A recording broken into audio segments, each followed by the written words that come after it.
Priyanka, welcome my another blog. তো তোমরা তো বুঝেই গেছো যে আজকের গন্তব্যস্থল ছিল দার্জিলিং।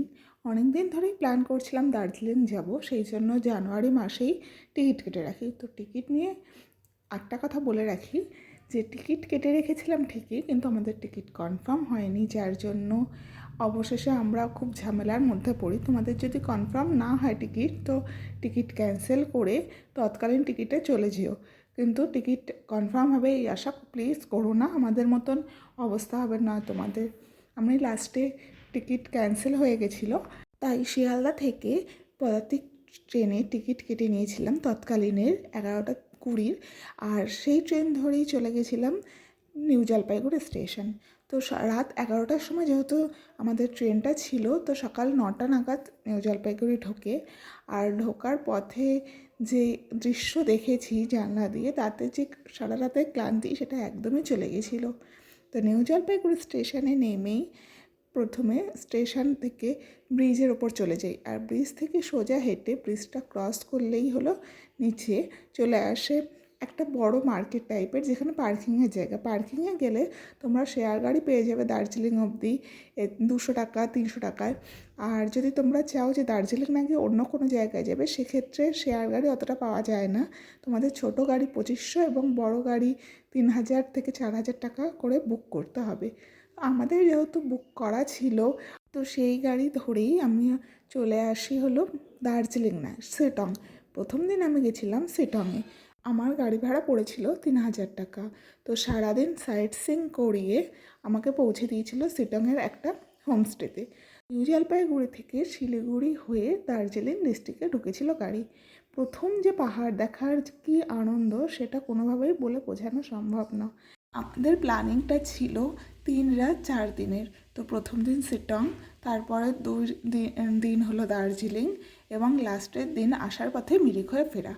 এটা হলো তিস্তা নদী, অপূর্ব সুন্দর দেখতে, কিন্তু এখন জল কম থাকায় অতটা বোঝা যাচ্ছে না। আর যখন জল বেড়ে যায় তখন এটার নাম হয়ে যায় ত্রাসের নদী। শুনেছই হয়তো খবরে যে দার্জিলিংয়ে তিস্তা নদীতেই সব ভেসে যায়, ঠিক এই অবস্থাই হয় এই নদীর জল বেড়ে গেলে। অসম্ভব সুন্দর দৃশ্য। তো আমি কথা বলবো না, যতক্ষণ না সাইট সিংয়ের সময় আসে ততক্ষণ তোমরা এই ভিউটা এনজয় করো।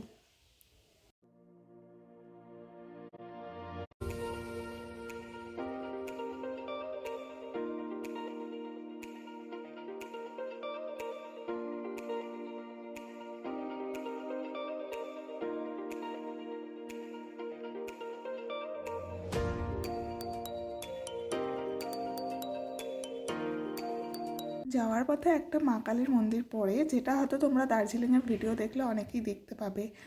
তো এই মন্দিরটার ভেতরে আর যাওয়া হয়ে ওঠেনি, বাইরে থেকেই প্রণাম করে আগে চলে গেছিলাম।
শিটং যাওয়ার পথেই একটা জায়গায় বড় বড় করে লেখা আছে ওয়েলকাম টু শিটং। তো শিটংয়ে যাওয়ার একটা রাস্তা আছে, যে রাস্তাটা মাটির এখনও, আর এই রাস্তাটা মানে অসম্ভব ভয়ঙ্কর। বোঝাই যাচ্ছে না যে ঠিকঠাক গাড়ি গিয়ে পৌঁছাবে কিনা। একই তো ওপর দিকে উঠতে হচ্ছে, তারপর রাস্তাটাও ভালো ছিল না। এরপরের রাস্তাগুলো কিন্তু খুবই সুন্দর ছিল।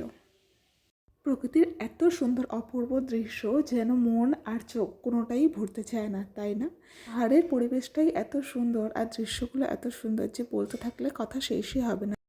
যেতে যেতে প্রথম যে ঝর্ণাটা আমরা দেখতে পাই সেটা হলো যোগীখোলা ঝর্ণা। তো এই ঝর্ণাটা বর্ষাকালে খুবই সুন্দর দেখায় হয়তো, কিন্তু এখন যেহেতু শুকনো কিছুই বোঝা যাচ্ছিল না, সাইডে একটু একটু জল পড়ছিল।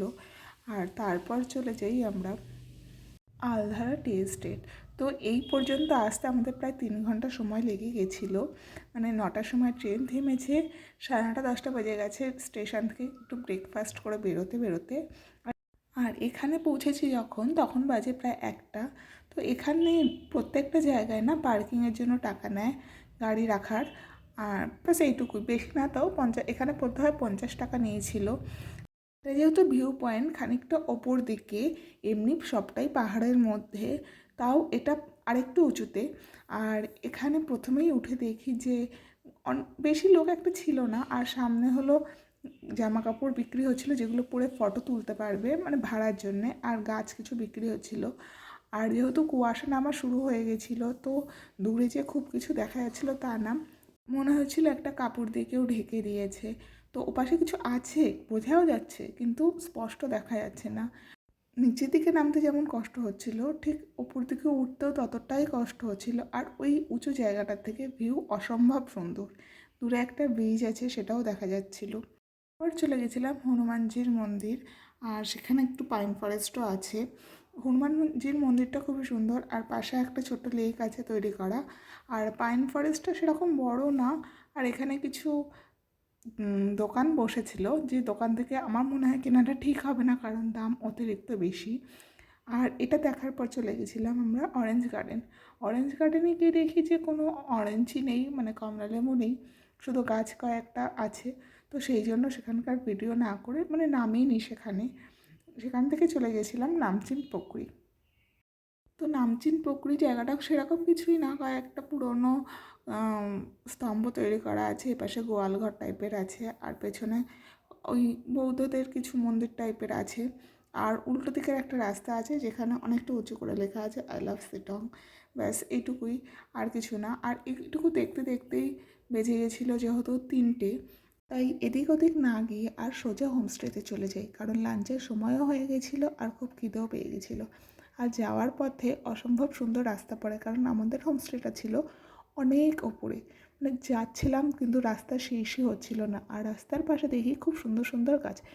প্রথমে তো ভেবেছিলাম চেরি ফুল মধ্যে হয়, তারপর ভালো করে দেখি যে চেরি ফুল না, আমাদের জানা পরিচিত কাঞ্চন ফুল, কিন্তু অসম্ভব সুন্দর কালার, এরকম কালার আমি এর আগে কখনো দেখিনি।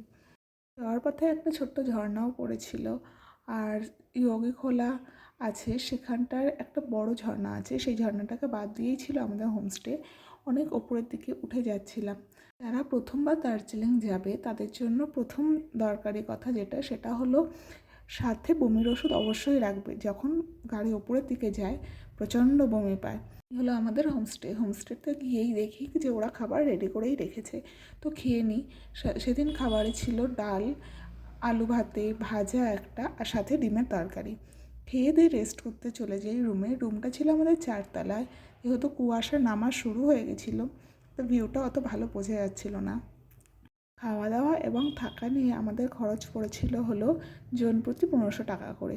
মানে একটাই রুম দিয়েছিল যেখানে আমরা 4জন ছিলাম। রুমে 2টো বেড ছিল, বাথরুম ছিল, একটা ফায়ারপ্লেস ছিল আগুন ধরানোর জন্য ঠান্ডায়। আর শিটংয়ে না অতটা ঠান্ডা না, শিটংয়ের যে ঠান্ডা সেটা হলো আমাদের এখানকার ঠান্ডার মতন। আর জানলা দিয়ে দেখো ভিউটা জাস্ট অসম্ভব সুন্দর। যাই হোক, খুব তাড়াতাড়ি সন্ধে নেমে গেছিলো, আর আমরা ঘুমিয়েও পড়েছিলাম। রাত 9টার সময় ওরা আমাদের ঘরে ডিনার দিয়ে যায়, আলু ভাজা, মাংস আর রুটি।